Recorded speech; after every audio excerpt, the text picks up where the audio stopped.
अस्सलाम वालेकुम नाज़रीन, विलिंग विज़ लाहौर से नदीम नूर। हम हर बुध को आपके पास मूड डिसऑर्डर्स के बारे में प्रोग्राम लेके हाज़िर होते हैं। मेरे साथ मिसामना नवाज़ हस्ब साबिक मौजूद हैं। हमें मूड डिसऑर्डर्स के बारे में तफसील से बताती हैं, इलाज के बारे में डिस्कशन होती है और आपके सवालात भी हम प्रोग्राम में शामिल करते रहते हैं। आज का प्रोग्राम स्पेशली उन सवालात के बारे में है जो हमें वक्तन फ़वक्तन फ़ेसबुक कमेंट्स के ज़रिए मिलते रहे। अगर आपके कुछ फ्रेश सवालात हों तो आप वो भी फ़ेसबुक कमेंट्स में इस वीडियो के साथ दे सकते हैं। हम अभी या बहुत जल्द उसे एड्रेस कर देंगे। Miss Amna, welcome to the show. मैं ये चाह रहा था कि अगर आज एक जनरल सा ओवरव्यू हमें मिल जाए तो उससे फ़ायदा ये होगा कि कुछ प्रोग्राम के बारे में, बाइपोलर डिसऑर्डर के बारे में, मूड के स्विंग्स के बारे में, मूड के मसाइल के बारे में जो वक्तन फ़वक्तन सवाल आते रहते हैं तो हमें उन्हें कवर करने का मौका मिलेगा। तो पहले तो ये फरमा दीजिए कि ये मूड का मसला या मिजाज का मसला या मूड का स्विंग होना, ये क्या मामला है? मूड स्विंग्स या मूड प्रॉब्लम्स जो हैं उनको कहते हैं या उन लोगों के साथ होती हैं कि जो कि बेसिकली अपने मूड को अच्छे तरीके से हैंडल नहीं कर पाते, जिनको मूडी कहा जाता है, जिनको जो कि अपने इरादों पे या फैसलों पर जो है वो उस तरह से फॉलो नहीं कर पाते क्योंकि वो उनके मूड मिजाज उनको कुछ और करने पे मजबूर कर रहा होते हैं। तो मूड स्विंग्स बेसिकली बाज़ात कई दफ़ा बड़ी बीमारियां मूड डिसऑर्डर्स में भी कन्वर्ट हो सकते हैं और जो हमारा आज प्रोग्राम है उसमें भी हमने यही चीज़ ही बेसिकली डिस्कस करनी है कि मूड मिजाज के जो मसले हैं वो आगे चलकर अगर अच्छे से हैंडल ना किया जाए या कुछ लापरवाहियाँ की जाएं तो वही मसले बड़ी बीमारियों में कन्वर्ट हो सकते हैं, जिसमें से एक बड़ी आजकल बहुत ही ज़्यादा कॉमन बीमारी है जिसे बाइपोलर डिसऑर्डर कहते हैं, उसमें कन्वर्ट हो सकती हैं। उसी पर ही हम आज बात भी करेंगे कि बाइपोलर डिसऑर्डर बेसिकली है क्या। ये एक मूड डिसऑर्डर है और जब हम डिसऑर्डर की बात करते हैं तो कहीं ना कहीं पहले हालात इन ऑर्डर भी होते ही होंगे, लेकिन कई दफ़ा कुछ लापरवाहियों की वजह से, कुछ माहौल में मौजूद ट्रिगर्स की वजह से जब वही मूड डिसऑर्डर में कन्वर्ट हो जाता है तो वो बाइपोलर डिसऑर्डर या मूड डिसऑर्डर जो है वो कहलाता है। बाइपोलर को अगर हम लफ्ज़ी तौर पर एक्सप्लेन करें तो बाय का मतलब होता है टू और पोलर मींस दो पोल्स हैं, दो मुख्तलिफ रुख हैं, एक ही शख्स है जो कि दो तरह के मूड्स को जो है वो एक्सपीरियंस करता है और वो मूड कई कई दिनों तक, हफ्तों तक या कई दफ़ा महीनों तक जो है वो उसी तरह का ही रहता है। और वो दो तरह के जो कॉमन मूड्स हैं वो, जिसमें एक मूड है जो कि बहुत ज़्यादा उसको हाई कहते हैं बहुत से टर्म्स में कि ये हाई मोड में है, दूसरा जो पोल है वो डाउनर में है, वो डाउन पोल में होता है और उसको डिप्रेशन भी कहते हैं। जो हाई पोल होता है, हाई मूड होता है, उसको मीनिया क्या कहा जाता है या हाइपोमीनिया भी कहा जाता है। बाइपोलर डिसऑर्डर बेसिकली जो इसकी नेचर है ये फिज़ियोलॉजिकल है, यानी ये जो फाउंडेशन है, बेस है, वो हमारी ब्रेन की केमिस्ट्री उसके पीछे काम करती है और मैनिफेस्टेशन जो ज़ाहिरी इसके जो अलामतें हैं वो नफ्साती हैं, लेकिन इसके पीछे जो मैकेनिज़्म है वो फिज़ियोलॉजिकल है, वो जिस्मानी है। हमारे ब्रेन के केमिकल्स हैं जो 16 के करीब केमिकल्स मेजर जो हमारे ब्रेन में जो रोल प्ले करते हैं, जिनमें से दो मेन केमिकल्स जो हैं, वैसे तो हम सभी वो केमिकल्स जो है वो कैरी करते हैं ब्रेन में कुदरती तौर पर, लेकिन ये वो दो केमिकल्स हैं जिनमें एक ख़ास जो अमाउंट होती है, नॉर्मल अमाउंट होती है ब्रेन केमिकल्स की जो हमारे ब्रेन में रिलीज़ होते हैं, उसमें एरर आ जाता है। तो बाज़ात उनमें उतार चढ़ाव आता है। यानी एक ब्रेन केमिकल है जिसे डोपामीन कहते हैं। डोपामीन वो केमिकल है कि जो कि अगर हाई हो तो ज़्यादा तादाद में रिलीज़ हो रहा हो अगर, तो उसकी वजह से हमें नींद नहीं आती है, बहुत ज़्यादा एनर्जी बॉडी में महसूस होती है। उसका ताल्लुक़ प्लेयर से भी होता है यानी बहुत से ऐसे काम जो हम बार बार करते हैं, हमें अच्छा लगता है वो काम करने में, तो बेसिकली उसके पीछे डोपामीन है जो बहुत ज़्यादा रिलीज़ हो रहा होता है। डोपामीन का ताल्लुक हमारी इमेजिनेशन से है, हमारी क्रिएटिविटी से भी है, इंटेलिजेंस से भी है। तो वही अगर डोपामीन लेवल बहुत ज़्यादा जब बढ़ जाता है तो बाज़ औक़ात हमारे ख़यालात ऐसे होना शुरू होते हैं जिनका हकीकत से कोई ताल्लुक़ नहीं, यानी ऐसे ख़यालात बनना कि कोई पीछा करता है, कोई साजिश करता है, तो ये इसके पीछे भी डोपामीन का ही ताल्लुक़ है। जहाँ हम बात करते हैं एनर्जी लेवल बढ़ जाता है तो उसी में ही कई दफ़ा हमारी नींद उड़ जाती है अगर डोपामीन बहुत ज़्यादा लेवल में अगर रिलीज़ हो रहा होता है। दूसरी तरफ जो केमिकल इन्वॉल्व होता है इसमें बाइपोलर डिसऑर्डर में वो सेरोटोनिन है। सेरोटोनिन वो केमिकल है कि जिसको बेसिकली हैप्पीनेस केमिकल भी कहते हैं। ये हमें ज़िंदा रहने के लिए मोटिवेट करता है, हमें खुशी देता है, हमें इंटरेस्ट जो चीज़ों में होता है बेसिकली उसके पीछे डोपामीन है, सेरोटोनिन है। तो सेरोटोनिन में जब कमी आ जाती है तो ऐसा पेशेंट जो है वो उदासी महसूस करता है, मायूसी महसूस करता है, उसको ज़िंदा रहने के लिए कोई मोटिवेशन नज़र नहीं आती, कोई गोल नहीं होता, कोई फ्यूचर के बारे में भी उसको कोई अच्छे ख़यालात नहीं आते, बाज़ औक़ात वो अपनी ज़िंदगी ख़त्म करने के बारे में भी सोचता है। तो ये मेजर जो 2 केमिकल्स हैं बाइपोलर डिसऑर्डर में, उनमें एरर आ जाता है। ऐसा एरर कि कभी बहुत ज़्यादा तादाद में डोपामीन रिलीज़ हो रहा होता है, कभी बहुत कम हो जाता है, सेरोटोनिन भी बहुत कम हो जाता है। और यही वजह है कि जो बाइपोलर डिसऑर्डर के पेशेंट्स हैं वो कभी मेनिया महसूस करते हैं, बहुत ज़्यादा हाई मोड में चले जाते हैं और बाज़ औक़ात वो डिप्रेशन फील करते हैं। और ये अरसा जो है ये कुछ दिनों पर मुश्तमिल होता है, हफ्तों पे, महीनों पर मुश्तमिल होता है। और पेशेंट जो है जो जिस टाइम में वो एक्सपीरियंस कर रहा होता है बेसिकली उसको एपिसोड कहते हैं कि एक पूरी एपिसोड चलती है, एक सीरीज़ ऑफ इवेंट्स हैं जो चलते हैं उसके साथ। और पेशेंट जो है वो बहुत सी दिक्कतें जो है महसूस करता है, ना सिर्फ पेशेंट बल्कि फ़ैमिली भी उसकी वजह से बहुत सी मुश्किलात फेस करती है। बाइपोलर डिसऑर्डर के बारे में मज़ीद बात करने से पहले मैं चाहूँगा कि जैसे आपने ज़िक्र किया कि मूड डिसऑर्डर में जाने से पहले या ख़राबी पैदा होने से पहले ऑर्डर में होता है, इस पर कुछ हमें मज़ीद गाइड कीजिए और ये भी बताइए कि कौन सी ऐसी इलामात हैं और वो कितने अरसे तक सामने रहें, क्या क्या ख़राबियाँ हैं जो प्रोफाउंड वक्त के लिए मौजूद रहें तो डिसऑर्डर के होने को फिर तस्लीम किया जाए और उस मरीज़ की कुछ मदद की जाए। क्योंकि जैसे आपने बताया कि ये एक ब्रेन डिसऑर्डर है, ये तो क्या इसमें कोई इंसान अपनी मदद ख़ुद तो शायद फिर ना कर सकता हो? तो मेरे सवाल के जो 2 हिस्से हैं मैं दोहरा देता हूँ। पहले तो ऑर्डर और डिसऑर्डर के दरमियान के फ़र्क को हम मज़ीद वाज़े कर लें, प्लस ये कि ब्रेन डिसऑर्डर होने की वजह से उस शख्स के लिए तो शायद इतनी आसानी से मुमकिन नहीं होगा, ना ही उसे इसका इतना इदराक हो सकता है, तो उस बारे में फिर क्या किया जाए? बाइपोलर डिसऑर्डर जिन पेशेंट्स को जब होता है तो उससे पहले अगर हम उनकी हिस्ट्री लें फैमिली से या पेशेंट से लें तो पता ये चलता है कि पेशेंट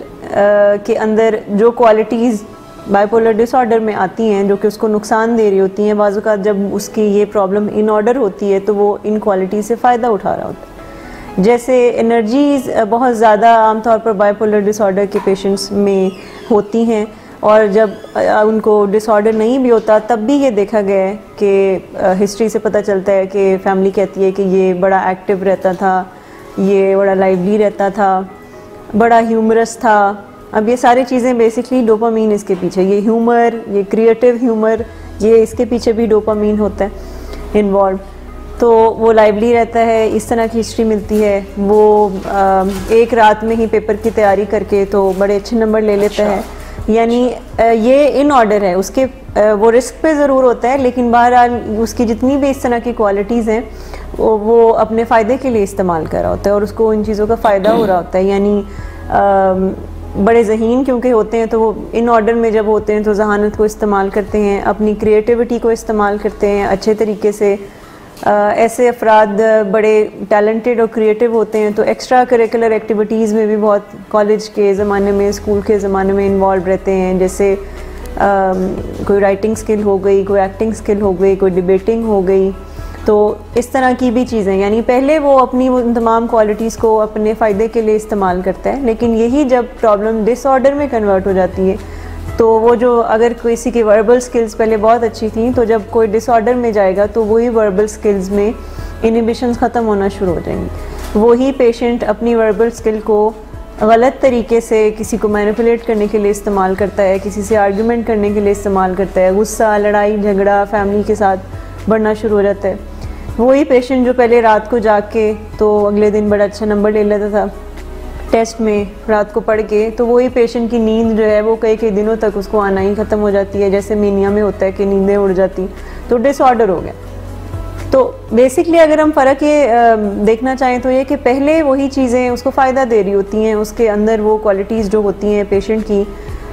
वो उसको फ़ायदा दे रही होती हैं, लेकिन वो जब बहुत ज़्यादा एक्सेसिव हो जाती हैं किसी केमिकल डिस्टर्बेंस की वजह से तो वही बातें उसके लिए नुकसान दे साबित होना शुरू हो जाती हैं और उसके बस में भी नहीं रहती, उसके कंट्रोल में भी नहीं रहती। उसकी अपनी ही जो स्किल्स हैं या एबिलिटीज़ हैं वो बाज़-औक़ात उसके बेनिफिट के लिए नहीं बल्कि उसके अगेंस्ट काम कर रही होती है। दूसरा सवाल आपका तो अगर दूसरा जो पार्ट था आपके सवाल का वो रिपीट करें। दूसरा हिस्सा इससे मुतालिक है कि ये चूँकि मूड और मिजाज का मसला एक दिमाग का मसला है, तो इससे तो हम सेफली अज्यूम कर सकते हैं कि जो शख्स भी इससे गुज़रता है वो अपनी मदद खुद नहीं कर सकता,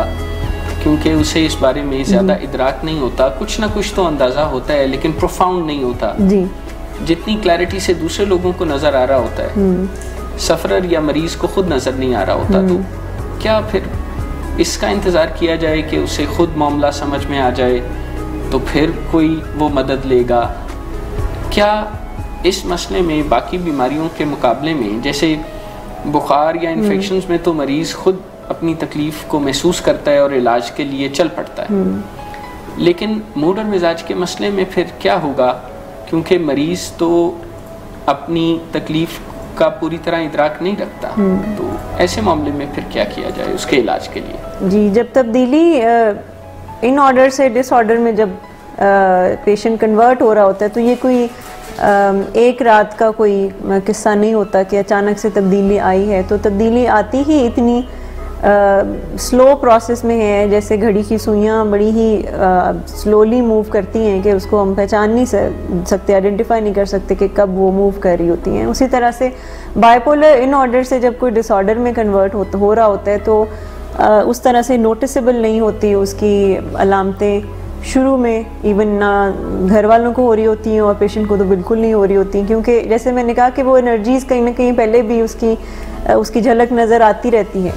लेकिन पहले क्योंकि कम आती है, लेकिन बड़ी ही स्लोली एंड ग्रेजुअली वो प्रोसेस जो है वो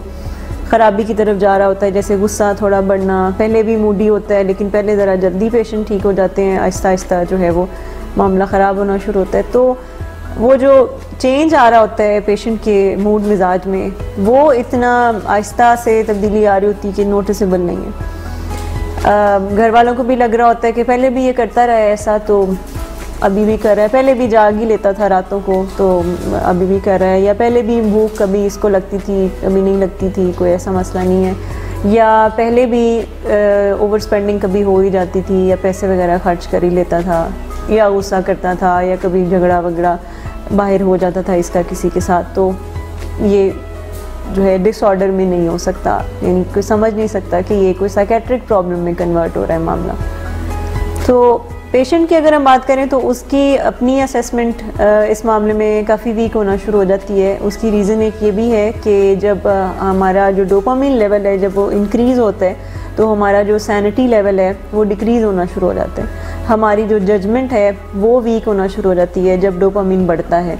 इवन जब हम गुस्सा करते हैं और हमारा डोपामिन बहुत पीक पे होता है उस वक्त भी हमारी जो जजमेंट लेवल है वो काफ़ी वीक होती है, शेकी होना शुरू हो जाती है। यही रीज़न है कि पेशेंट की अपनी जजमेंट उतनी अच्छी नहीं रहती, ऑल्दो के वो कहीं ना कहीं अनकॉन्शियस वे में ये ज़रूर महसूस करता है कि ही इज़ इन पेन, लेकिन वो पेन वो खुद नहीं पहचान पाता। जैसे अगर कोई गुस्सा करता है, कोई चिड़चिड़ापन महसूस कर रहा होता है, तो इसको आम तौर पर लोग भी और जिसको गुस्सा आ रहा होता है वो भी इस चीज़ को कंसिडर नहीं करते कि शायद ये कोई पेन की निशानी है। जबकि अगर हम साइकोलॉजिकल पॉइंट ऑफ व्यू से देखें तो किसी का गुस्सा आना बेसिकली वो एक पेन की निशानी है कि कहीं ना कहीं आप डिस्कम्फर्ट फील कर रहे हैं, आप पीछे हर्ट हैं, आप पेन में हैं, तो उसकी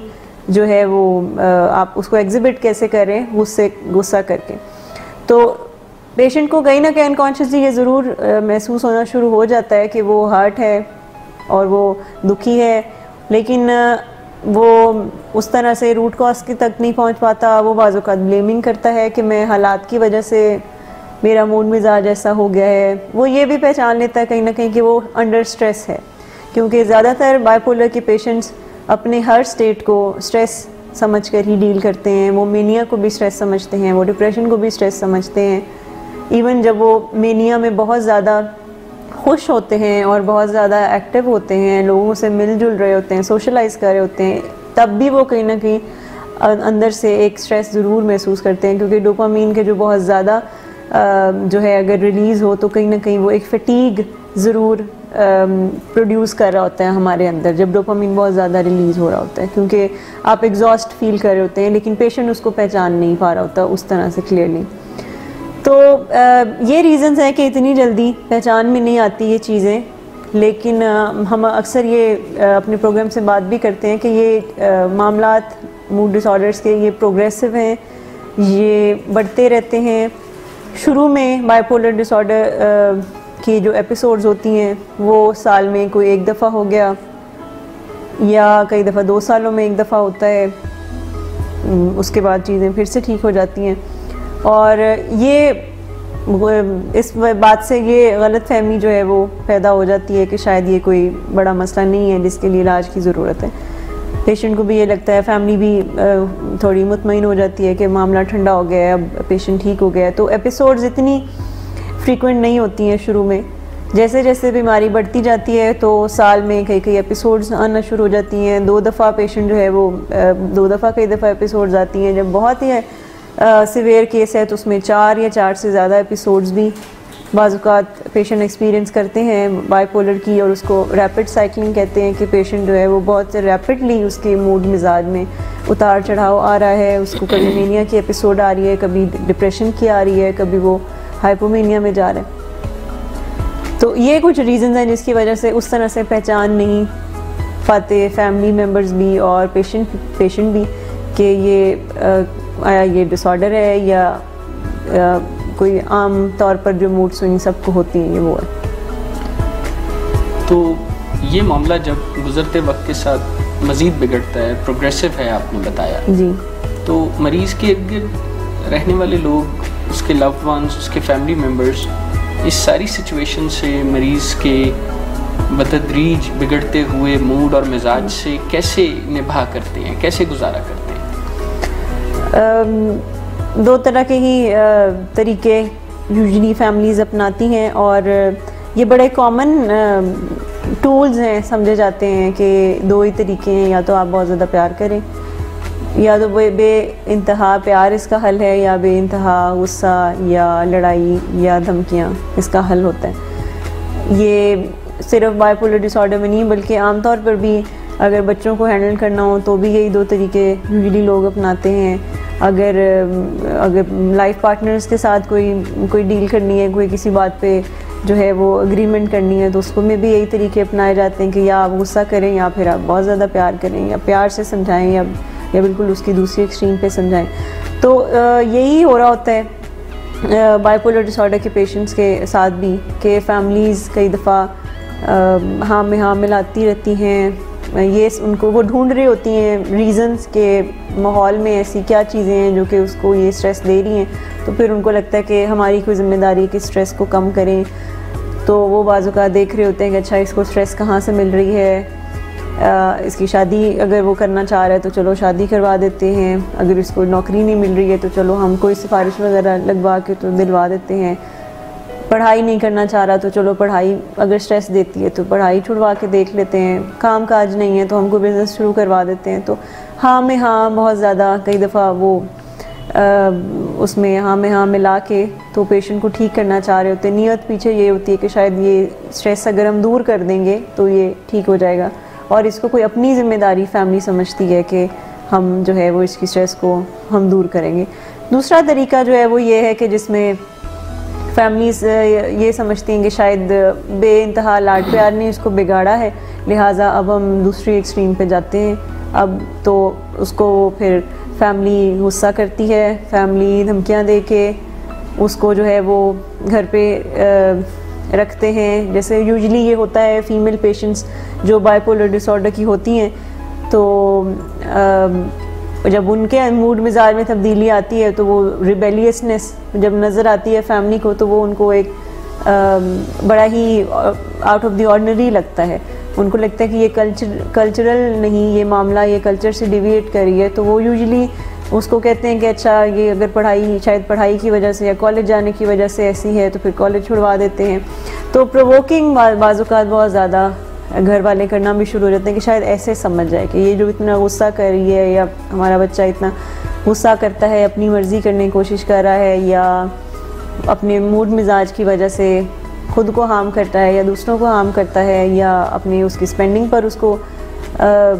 इख्तियार नहीं है, अपना उस तरह से स्पेंडिंग पर कंट्रोल नहीं है, या कोई भी अपने फ़ैसलों पर अच्छे फ़ैसले नहीं ले सकता, तो फिर प्रोवोकिंग कई दफ़ा घर वाले करते हैं, उसको बुरा भला कह के, उसको कंपेयर करके किसी और के साथ, या कोई ऐसी जो है वो धमकियां दे के कि नहीं मानोगे तो फिर तुम्हारे साथ ये करेंगे या वो करेंगे, या उसको बुरे नामों से बुला के। तो ये दो ही तरीके हैं जिसमें से यूजुअली फैमिली गुज़रती है। बड़ा कॉमन देखा भी गया है, फैमिलीज़ जब आती हैं तो वो ये कहती भी हैं कि हमने सब ट्राई करके देख लिया, हमने प्यार भी करके देखा है और हमने गुस्सा भी करके देखा है, ये ठीक नहीं होता। इसके पीछे एक बिलीफ सिस्टम ये भी होता है कि शायद पेशेंट जान के करता है ये सारी चीज़ें, और अगर ये चाहे तो ये ठीक हो सकता है, ये अपने मूड मिजाज को अपने काबू में कर सकता है जैसे पहले कभी करता रहा होगा। तो यही वजह होती है कि फैमिली इस तरह के तरीके अपनाती रहती है जिससे पेशेंट के रवैये और ख़राब होते हैं, बल्कि इससे मज़ीद स्ट्रेस होती है और उसकी जो डिसऑर्डर है उसकी सिविरिटी भी बढ़ती है बाज़ औक़ात। आमतौर पर जैसे किसी लव्ड वन या फैमिली मेम्बर के मूड की ख़राबी को मैनेज किया जाता है, उसके बारे में बता रही थी, जिसमें आपने ब्रॉडली बताया कि या तो मुआवनत या मनाने या इनेबलिंग के रवैयों का सहारा लिया जाता है कि पेशेंट की बात को माना जाए, शायद इस तरह वो बेहतरी की तरफ आ जाए, या दूसरी तरफ इश्तियाल वाले काम किए जाते हैं, प्रोवोक किया जाता है, सख्ती बरती जाती है और तवक्को रखी जाती है कि इसके नतीजे में तब्दीली आएगी। तो क्या इससे कुछ रिजल्ट्स मिलते हैं इनेबलिंग या प्रोवोकिंग से? रिजल्ट्स समटाइम्स आर्जी तौर पर मिल भी जाते हैं, क्योंकि आर्जी तौर पर रिजल्ट्स मिलते हैं इसीलिए तो फैमिली उन रवैयों को बार बार अपनाती है। जैसे आर्जी तौर पर अगर कोई मुआवनत करे, हाँ में हाँ मिला दे, तो कुछ देर के लिए ही सही लेकिन पेशेंट थोड़ा सा कंप्लाइंट हो जाता है। जैसे फ़र्ज़ करें कि पेशेंट की कोई ख्वाहिश है जो घर वाले नहीं पूरी करे और वो उसकी वजह से और गुस्सा जो है वो करता है या धमकी देता है, तो उसमें कई दफ़ा जब फैमिलीज़ जो है वो मान जाती हैं कि अच्छा ठीक है जैसे वो कह रहे हैं वैसे कर लें, तो आर्जी तौर पर कुछ दिन तो अच्छे गुजर जाते हैं, पुरअमन गुजर जाते हैं कि पेशेंट जो है वो एक दिन ही सही चाहे लेकिन वो बेहतर हो जाता है। और ये बेसिकली क्विक फिक्सेस होते हैं जो घर वाले अपनाते हैं, तो क्विक फिक्सेस का कोई थोड़ा सा तो रिज़ल्ट ज़रूर मिलता है, लेकिन लॉन्ग टर्म बेसिस की अगर हम बात करें तो उसका रिज़ल्ट बिल्कुल भी नहीं है। बल्कि लंबे अरसे तक अगर किसी पेशेंट के साथ इनेबलिंग हो रही है, प्रोवोकिंग हो रही है, तो जब फैमिली अगर पीछे मुड़ के देखती है तो उनको नज़र आएगा कि मामला और ही बिगड़ा है। गुस्सा करके पेशेंट को ताने दे के पेशेंट अगर कुछ कर नहीं रहा अपने मूड मिजाज की वजह से, कोई काम काज नहीं कर पा रहा डिप्रेशन की वजह से, या मेनिया में है और मेनिया की वजह से वो बाकी चीज़ों में बहुत इन्वॉल्व है, जैसे पार्टी करना, जैसे शॉपिंग करना, दोस्तों से मिलने मिलाने में और सारी रात जागने में और एक ही रात में कई सीरीज़ देखने में, या कोई भी एक काम है जो बार बार वो की जा रहा है, या ड्रग्स लेने में, या इस तरह की कोई चीज़ों में, तो कई दफ़ा फिर फैमिली उसको अपनी तरफ से मोटिवेट करने के लिए तो वो उसको ताने देते हैं और उसको धमकियाँ देते हैं या बुरा भला कहते हैं। तो आर्जी तौर पर हो सकता है कोई ना कोई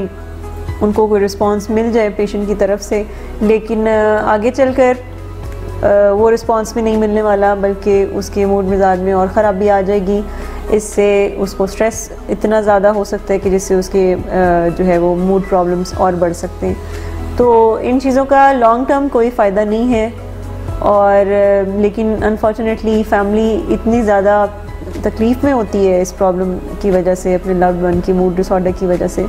कि वो ये डील भी कहीं ना कहीं कबूल कर लेते हैं कि चलो आर्जी तौर पर अगर अमन है, आज के दिन में अमन है, तो चलो बस बात की बात देखी जाएगी। क्योंकि कई दफ़ा वो जो आज के दिन के अमन को प्रेफर इसलिए भी करते हैं क्योंकि आज के दिन ईद होती है, आज के दिन कोई मेहमान आने होते हैं, या आज के दिन कोई कहीं किसी रिश्तेदार की तरफ जाना होता है या कुछ भी ऐसा। तो वो इस वजह से कई दफ़ा वो सिर्फ पेशेंट को काम डाउन करने के लिए, उसको खामोश करने के लिए कई दफ़ा ये सारे रवैये जो है वो अपनाते हैं, लेकिन लॉन्ग टर्म बेसिस पे इसका कोई फ़ायदा नहीं है, बल्कि नुकसान ही ज़्यादा है। कुछ देर पहले आपने बात करते हुए बताया कि पेशेंट को मनाने के लिए कई दफ़ा जो दिक्कतें आ रही होती हैं तो उसी को डील किया जाता है। जैसे अगर कोई पढ़ाई में दिक्कत का शिकार है अपनी मूड की ख़राबी की वजह से, तो उससे पढ़ाई से रेस्क्यू कर लिया जाता है, उसे बताया जाता है कि अब आप मज़ीद ना पढ़ें, कुछ और काम कर लीजिए। तो ये तो ऐसे ही है जैसे किसी मसले की जड़ को डील करने की बजाय हम उसकी ऑफ शूट्स को हैंडल करें। ये तो मेयरली मूड की ख़राबी की इलामात हैं, सिम्टम्स हैं। इनको डील करने से ये डील तो हो जाती हैं समहाउ, अच्छी या बुरी, लेकिन क्या जो अंडरलाइंग मूड की ख़राबी का मसला है वो तो ज्यों का त्यों पड़ा रहता है। तो अगर उसको हल ना किया जाए तो इस तरह की हैंडलिंग से या ऑफ शूट्स को कट ऑफ करने से कोई बेहतरी पैदा होती है, या एक सिम्टम ख़त्म होता है तो दूसरा आन पहुंचता है और दूसरे को हैंडल करें तो तीसरा सर पे आ पड़ता है? ये शक्लें बदलती रहती हैं पेशेंट के सिम्टम्स की। बाइपोलर की अगर मैं बात करूँ तो पेशेंट के सिम्टम्स की शक्ल ज़रूर बदल सकती है। यानी पहले वो अपनी एनर्जी को, अगर फ़र्ज़ करें पहले वो अपनी एनर्जी को शॉपिंग के थ्रू जो है वो एनर्जी को चैनलाइज कर रहा था, तो फिर अगर हो सकता है कि किसी वजह से इनेबलिंग प्रोवोकिंग या कहीं ना कहीं छोटे मोटे इस तरह के स्टेप्स की वजह से वो शॉपिंग करना छोड़ दे, लेकिन वो कहीं ना कहीं किसी और ऐसे रवैये में ज़रूर इन्वॉल्व हो सकता है। जैसे बाइपोलर डिसऑर्डर में बहुत ज़्यादा केमिकल भी और नॉन केमिकल एडिक्शंस जो है वो पाई जाती हैं। तो पेशेंट एक चीज़ से निकल के तो वो कोई दूसरे रवैये की तरफ ज़रूर जा सकता है, और शक्लें बदलती रहती हैं। फैमिली को, जैसे आपने अभी कहा भी कि फैमिली किसी एक सिम्टम पर कई दफ़ा काम करती है कि ये बस इसका ये मसला ठीक हो जाए, दैट्स इट। लेकिन क्योंकि बाइपोलर डिसऑर्डर जो है वो एक, आप समझें कि इसमें एक क्लस्टर ऑफ सिम्टम्स हैं। ये सिर्फ मूड को डिस्टर्ब नहीं करता, बल्कि ये पेशेंट की एपेटाइट को भी डिस्टर्ब करता है, यानी उसको कभी भूख लगती है, कभी नहीं लगती है, उसके केमिकल्स की वजह से पेशेंट के जो है वो ओवरऑल पेशेंट की मोटिवेशन को भी अफेक्ट करता है। यानी मेनिया में उसकी मोटिवेशन ज़रूरत से ज़्यादा होती है, डिप्रेशन में उसकी मोटिवेशन बहुत ही कम हो जाती है। बाइपोलर डिसऑर्डर में पेशेंट की सेल्फ इस्टीम तक जो है वो अफेक्ट होती है। जैसे मेनिया में पेशेंट को लगता है कि वो पूरी दुनिया फ़तह कर सकता है, लेकिन डिप्रेशन में उसके बिल्कुल उलट जो है वो ये महसूस करता है कि शायद वो कंप्लीट फेलियर है।